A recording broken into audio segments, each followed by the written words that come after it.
Hey guys, welcome back to another episode of my Canyons DLC playthrough. Um, I have done some very few things while I was off camera, to be honest with you guys. So last time we stuck with this one over here after getting that cloaking point. So I left it there, and all I did was that I brought this E167 out of this garage. Well, moved it away from this locked garage to be absolutely and 100% correct, and I started my way to, I don't know, to somewhere, because honestly it's quite worrisome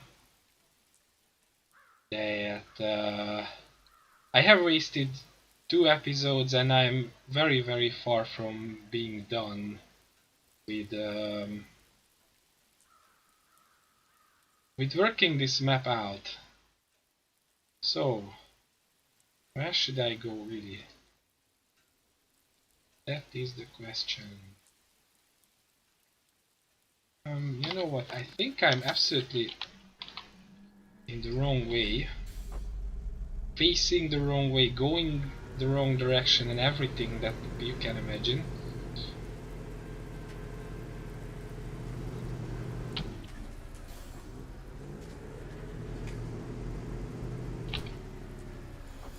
So let's turn around.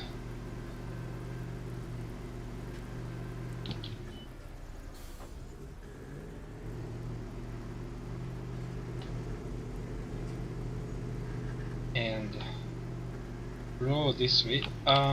Maybe I should. I mean, wow, this is.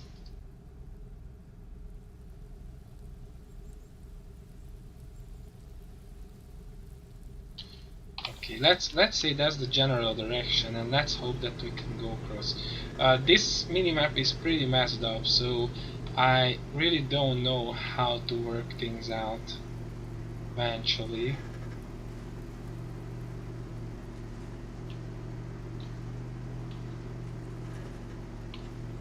And it's going to be a challenging one to complete. That's absolutely fine, it's how I like it. Because an easy map is no fun. That being said, I was kinda hoping that this is going to be an easygoing one. A nice stroll on a sunny day, and I can be done with it quickly, but then it turns out that it's going to be different.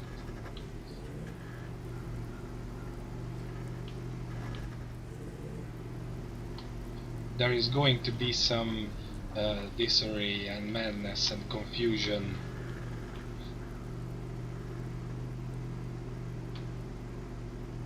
Just the regular old things that you can witness in Spintires. So that's absolutely fine, I guess.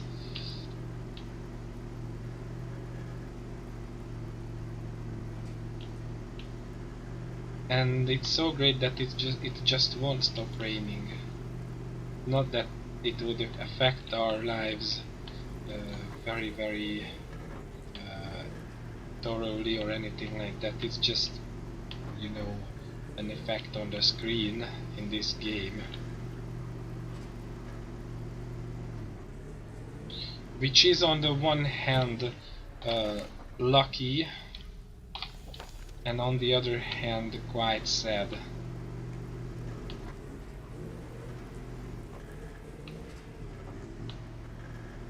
Lucky because it doesn't screw with us, and sad because that would be realistic, to be fair and honest. Oh, we have damage, and one of the wheels looks funky at times. I guess that's the damaged component. Oh, it's all of the wheels. Okay, I forget what I said. Oh, I missed a point, but never mind. So what's going to happen is that we go along this road, and then try to find this cloaking point. And that should make life a lot easier.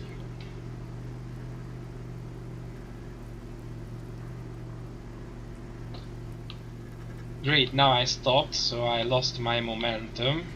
That happens sometimes in this game.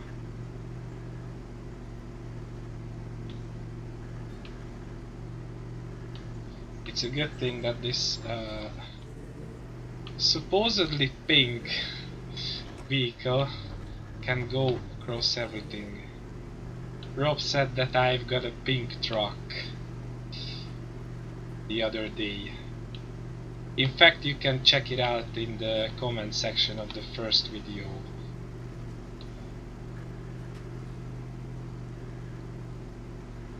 I still think it's faded orange. Faded and sun-kissed.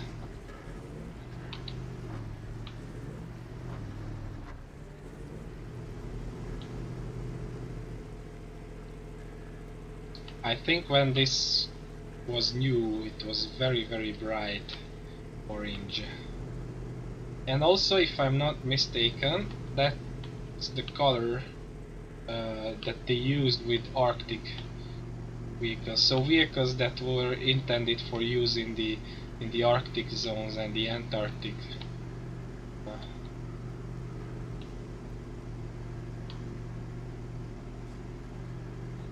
And that's why it's got this color.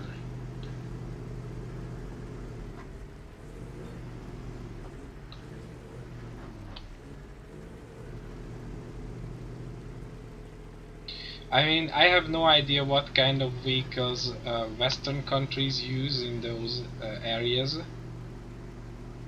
Well, not counting ice road truckers, of course, because we know what kind of vehicles they use. So I think using wheeled vehicles is absolutely not a far-fetched idea. But for some reason, I kinda remember that, especially for Antarctic expeditions, the Soviets always used track vehicles.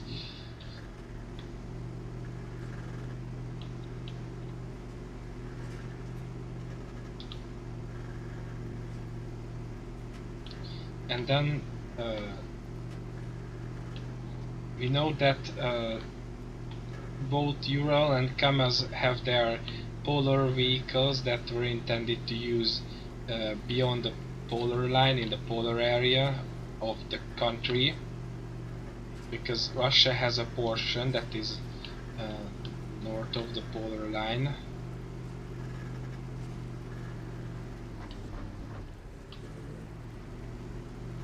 Oh, that's an interesting. Oh, hold on. Oh, we're making good progress, guys. Seriously.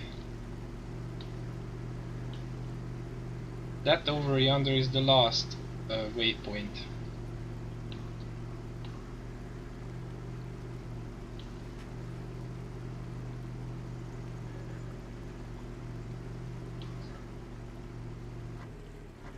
Also, maybe low gear I could progress better.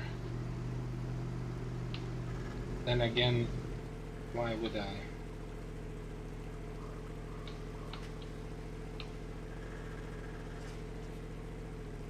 Okay, we took it, great.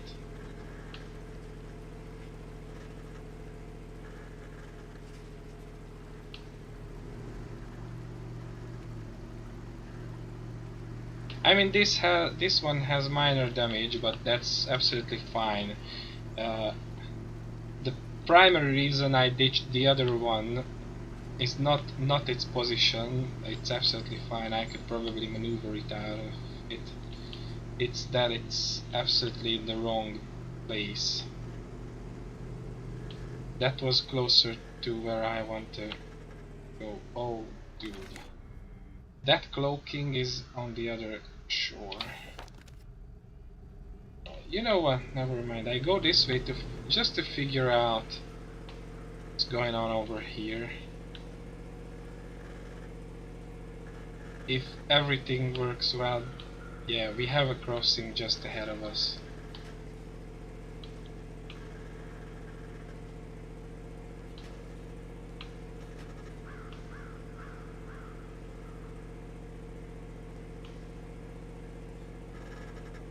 So we should be able to get it, no problem. We don't have to turn around.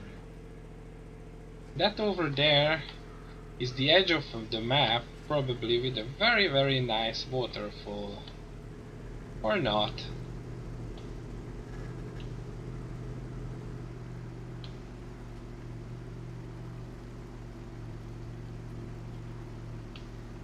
I mean, if there is one thing that breaks the immersion in this game is how they handle the edge of the map. That being said, it's a huge issue with other games like Farm Sim just as well. To create an immersive edge to the map is a problem.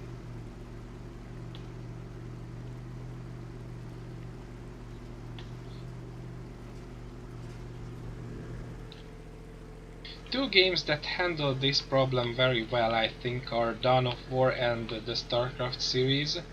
But then again, those are isometric, uh, or they have an isometric view, so that was an easy peasy. But with these games, it's sometimes a bit of a problem to work it out. Other than that, I think this game has aged very well. It's still pretty good looking. If you consider that 1.0 came out in uh, 2014, that's been like 6 years ago or so. Compared to that, this is a good looking one.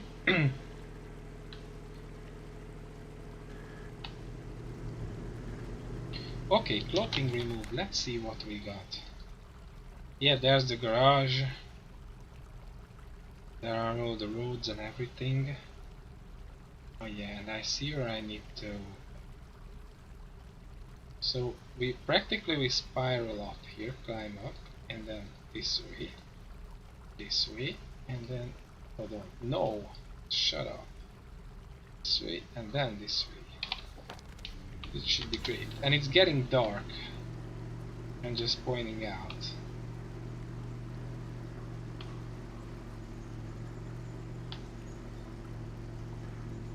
And it doesn't really matter to me. Still.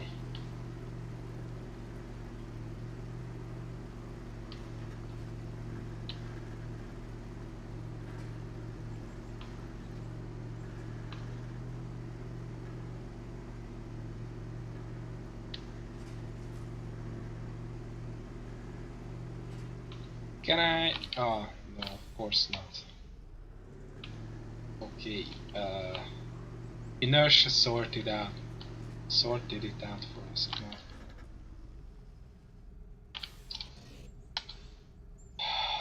This time we're not that lucky.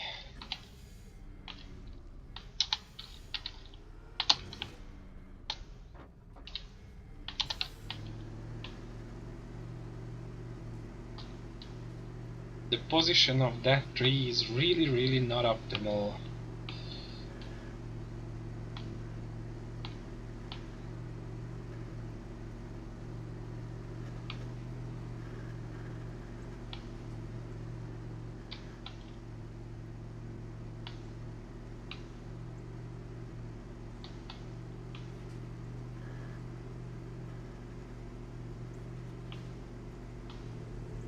Oh boy, that turn going to be a doozy with this one.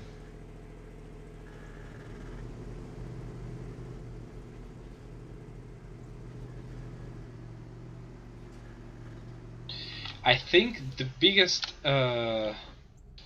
disadvantage of this vehicle, or the biggest negative, is its maneuverability, or lack of its maneuverability. Oh, let's put on some headlights. There we go.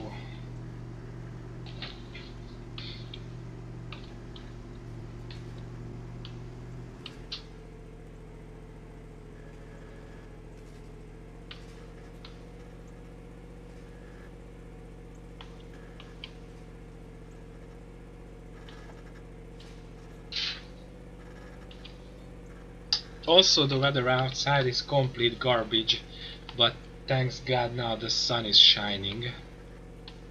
That's a slim glimmer of hope.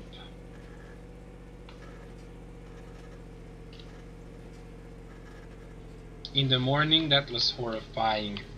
No, it wasn't horrifying, it was just awful. Then I think it didn't rain. It looked like it's about to rain, but then it didn't. And that's how it goes. I don't know, since the beginning of the week. And it's the middle of May and we have weather like as if it was the middle of March. So there's really nothing better to do for me than to sit inside and play video games. That's where I wanna get at. Especially with the lockdown and everything. Now, oh okay, I should take this turn, shouldn't I? Because I marked it. Then again, requires some moving, doesn't it?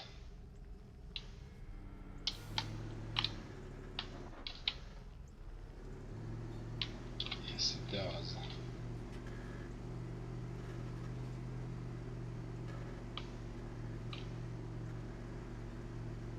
I honestly have no idea as to how quickly I can finish this map.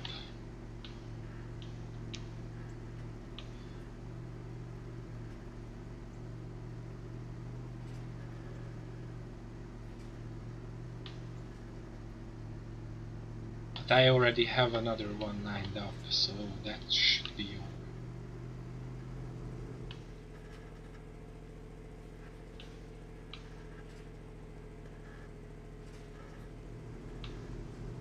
I think after this one I'm gonna go for a mod map.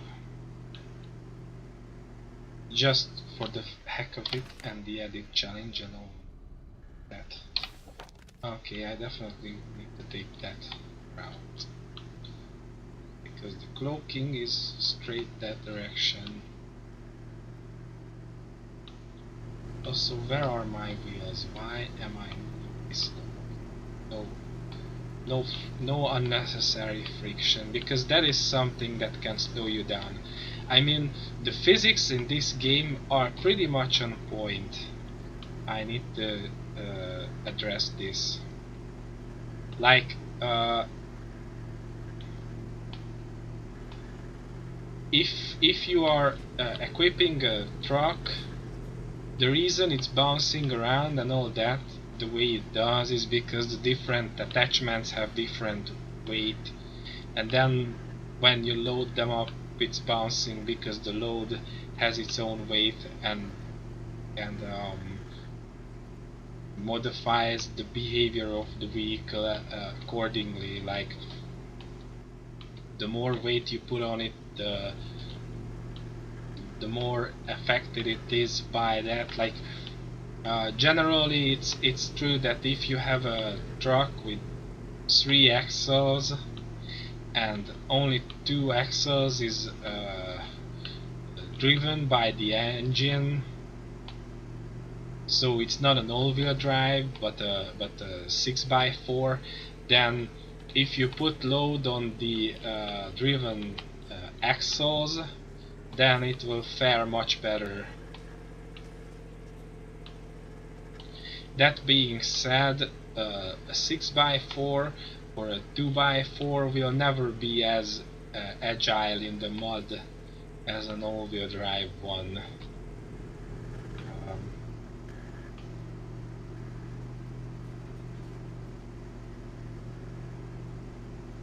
and you may need a lot of winching with them.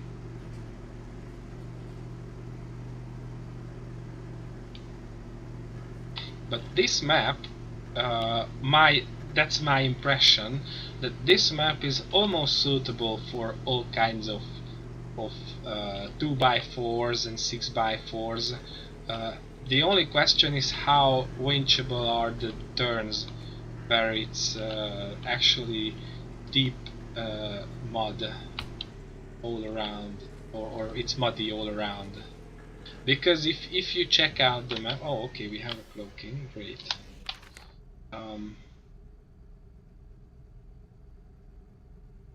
So if you check out, like, these roads are pretty solid except for the junctions where it's muddy.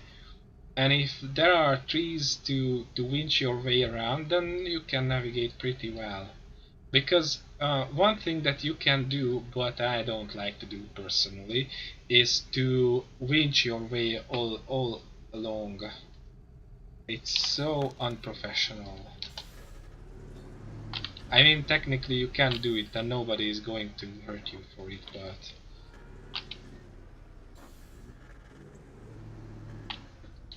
And I definitely don't say that you couldn't do that. It's just, what's the point? That's torturing both the vehicle and yourself. Why would you want to torture yourself? Seriously though.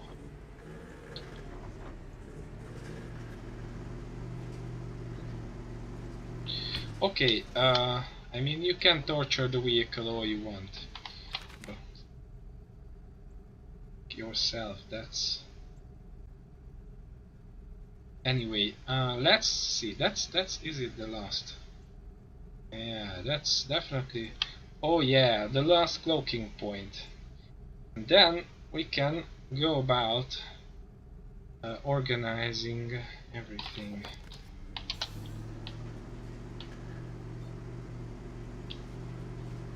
Organizing, arranging, and planning. Work out the game plan. Yeah, I stopped it. I know you get it. This tea is so good. I made it.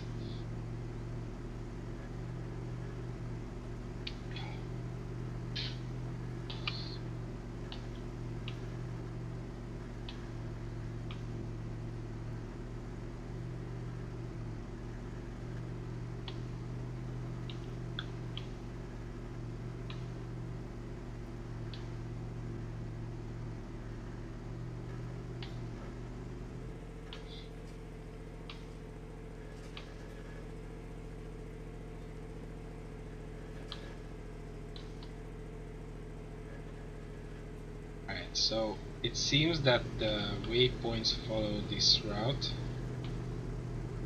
kinda sorta, and that's fine by me.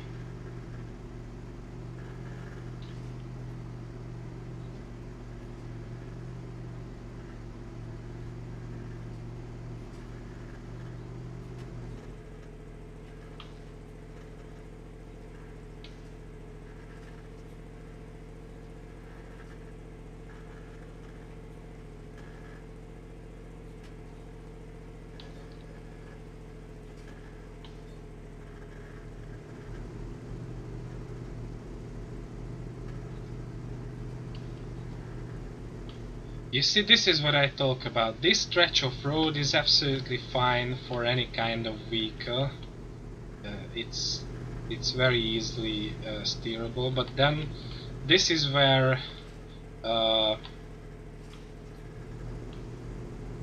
vehicle with no all-wheel drive is in hot water. Well, to some extent even those with all-wheel drive can be.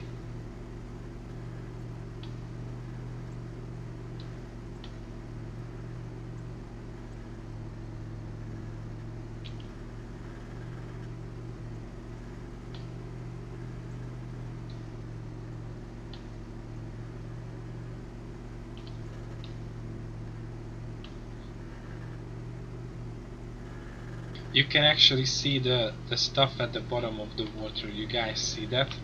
Where it's not stirred up. The mud is not stirred up. That's crazy good. These are the graphic effects that are making this game so great. And now it's fading away because as you move, you stir up the mud and it's gone. Super awesome.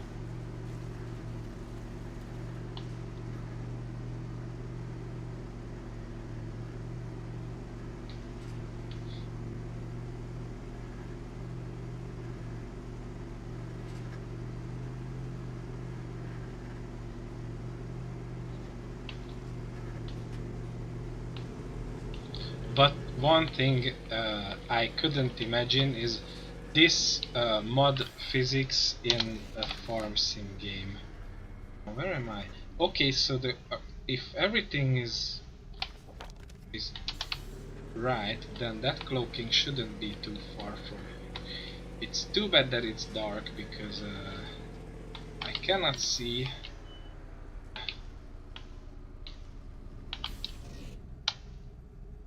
Thing. What time is it?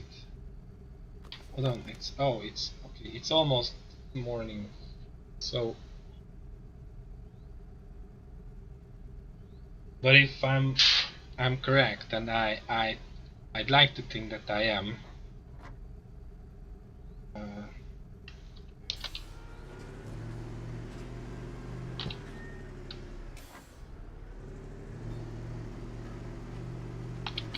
That cloaking should be visible yonder, or it's down in that.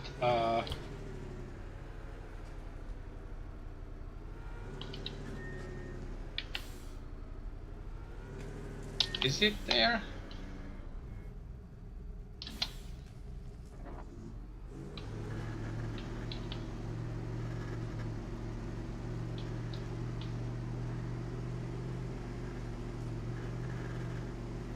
No.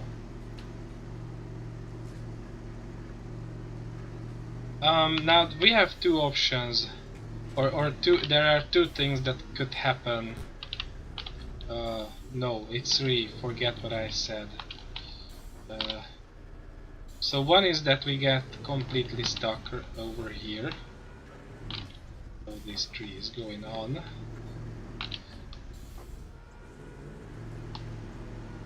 And us. Okay, I think I freed myself. So that leaves us two options. Either I break the truck, or I don't. And either I break the truck and find the cloaking in the process, or I break the truck and I don't find the cloaking in the process. Bright options, right? I know.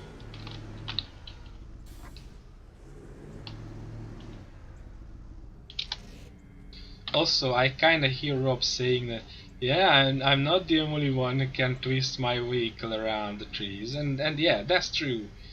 That happens to everyone. That's part and parcel of this game. It's absolutely fine.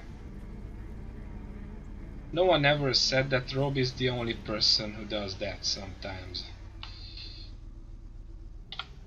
It's just that he does that all the time.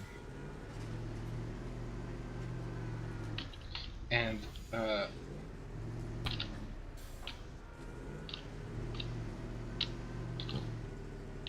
to be truthful, it's not. I mean, I tend to make fun of that when he's doing shenanigans. But then again, you guys know that I admit that he's a rookie in this game.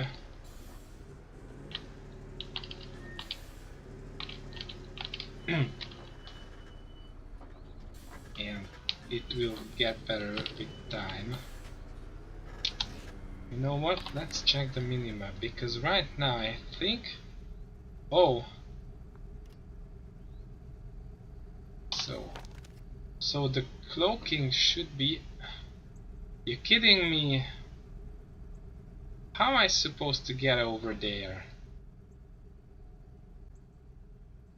Nah, it couldn't be there.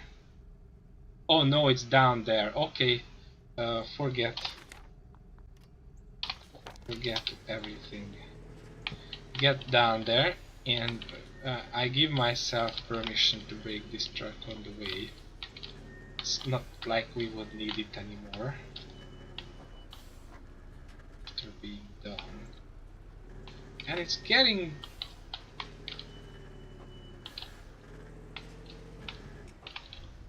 Come on.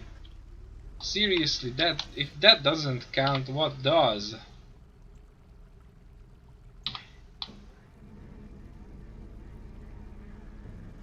Okay, there we go. We removed the cloaking. Well, okay, to be honest, I'm really far from a broken truck. This truck is definitely not broken, but I ain't gonna free that. I'm gonna leave it as it is. What am I doing? Yeah, stop engine. Oh, yeah, release the winch, stop engine, all that. Parking brake. Not that it would go anywhere, but, you know, for safety's sake. Then, okay, so that means that all the vehicles that we have to work with is this truck, the C4310, the B131, the A469 Lamau, and another one of these B167s.